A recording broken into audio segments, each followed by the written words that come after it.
From my experience, the public opinion of Gen 5 is divided. It seems like you either love it or you hate it. Personally, it's my favorite generation for several reasons I've already shared with you. But what I appreciate the most is that its story tried to tackle an interesting dilemma in the Pokemon universe: the morality of Pokemon battling.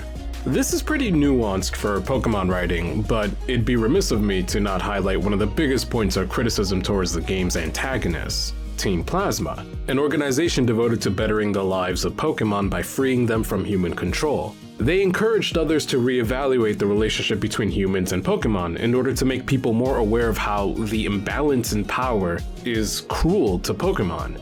We in the real world have always understood how forcefully taking an animal from their natural habitat and putting them to fight against other animals for the rest of their life is straight up animal abuse. But this is a video game world, so we naturally give video game logic some leeway for the sake of providing an interactive and entertaining experience. Although it's interesting to see this fictional world address the cruel nature of their battle system, we can't ignore the fact that Team Plasma seems pretty hypocritical. They also use Pokemon in the same way that they preach against. This was a common point of critique of the story at the time, but the truth is, I don't believe this is hypocritical at all. Not anymore, at least. And what helped me come to this conclusion is a combination of real-world experience and revisiting the character development of one of the best characters to come from this generation, N. N is the king of Team Plasma, and is the one leading this Pokemon liberation movement. However, N never really struck me as an antagonist. Rival seems to be more fitting of a term because N's role throughout the game was to not just challenge your Pokemon team, but also the ideology behind Pokemon battling that you, as the player, embody.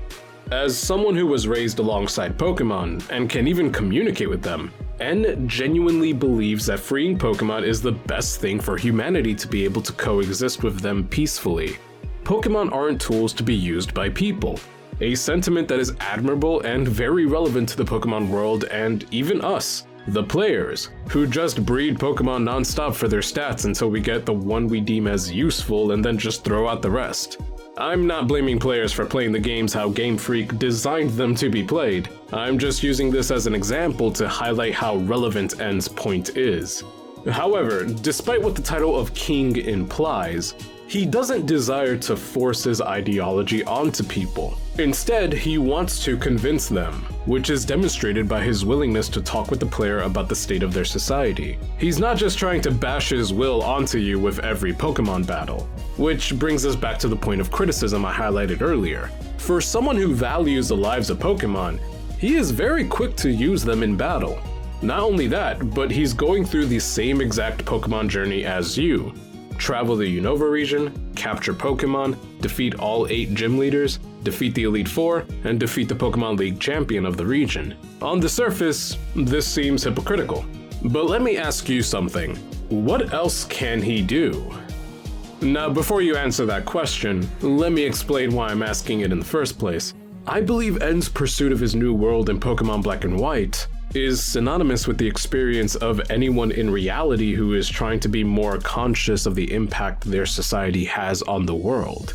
You see, N seeks to dismantle a system of power that has dominated not just his society, but also the rest of the world. Catching, training, and battling Pokemon is how every region in the Pokemon world operates. As far as I know of the in-game canon, there aren't any alternatives to this system. To criticize N for wanting to change society, but being forced to exist in the way that society decided on, is pointless. It's the same type of argument people make when there's any critique on modern society. Here's an example. Argument. Our modern capitalist society has created a conglomerate of corporations with arguably more influence on our society than politicians. The ideology that led to the rise of these corporations has caused them to become so ingrained in our society that almost everything we purchase can most likely be traced to unethical business practices that are exploiting its workers in our country and more across the world. Pointless response. And yet you make this critique using Microsoft Word, a product created by one of those big companies you are criticizing, while using a PC with parts that were most likely also manufactured by those exploited people you seem to care so much about. How hypocritical. Yeah, what else can I do? Carve this whole essay on the side of every building in New York? Criticizing me for using the only tools available by our society to effectively spread my message is pointless. Criticizing me for not typing this video on a Dell laptop from 2010 instead of my modern and expensive PC is also pointless. Criticizing one person for not having an existing alternate societal system that rivals the one they're criticizing is pointless. These arguments just shift blame and responsibility onto the person they're criticizing without addressing the point being made. It's character assassination for the sake of winning an argument. But I digress. This dilemma of wanting to change society, but also being forced to participate in it until the change is realized, is echoed through N's character. He wants society to no longer capture Pokemon, but the only way to combat opposition in this world is to Pokemon battle. Hell, the Pokemon League seems to be the only form of government in this world, with its members being the ones most active when it comes to dealing with threats to their region within the game's canon. How can anyone expect N to go against this system without having a competitive Pokemon team of his own? To do so is to criticize N for using the only tools available by his society to effectively spread his message, which only serves to strengthen his point about how Pokemon are used as tools. So again, I ask you, what else can he do? Trying to balance your personal decisions with the consequences you know those decisions will have is incredibly frustrating, because it feels like any decision you make is supporting a cause you're trying to fight against, which is the same frustration that N expresses repeatedly throughout the game. Frustration that causes him to question if he's still true to his ideals, or if his time engaging in the system has corroded them. This balancing act is far more difficult for any socially aware person to do. But N, however, had the right idea. Remember, N didn't go through his journey just to force his will. N wants to have people believe in his cause, so what better way to do that than to challenge the Pokemon League, the institution that is most symbolic of the societal issue he wants to correct. He travels across the Unova region with Pokemon that genuinely trust him, talks with the trainers he battles, defeats the Elite Four, and defeats the champion of the entire region, all while holding true to his ideals and spreading his message. N is meeting his society on its level and is defeating it by its own rules. In doing so, he proves to the world that someone with his ideals can not only best the system, but excel beyond it, by being the first antagonist to gain the trust of a legendary Pokemon, effectively dismantling any trust in said system from within. Only if it weren't for you, the player.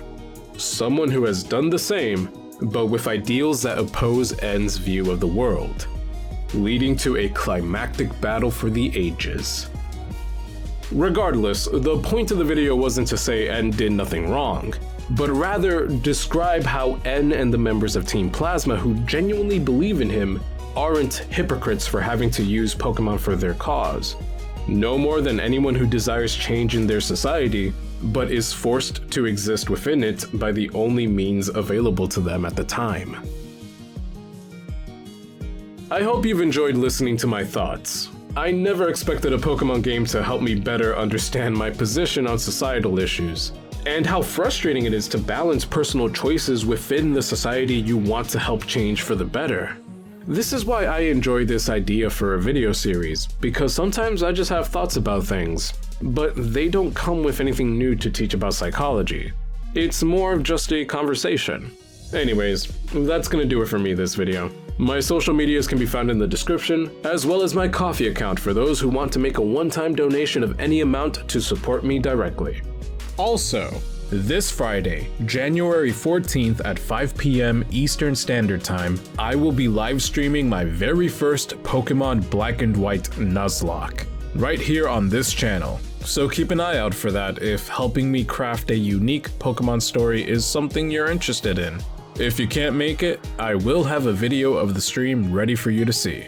And lastly, I know every YouTuber does this, but look at this graph. Yeah, that disparity is not so good, so please consider subscribing if you enjoyed the video. And as always, my people, thank you for watching.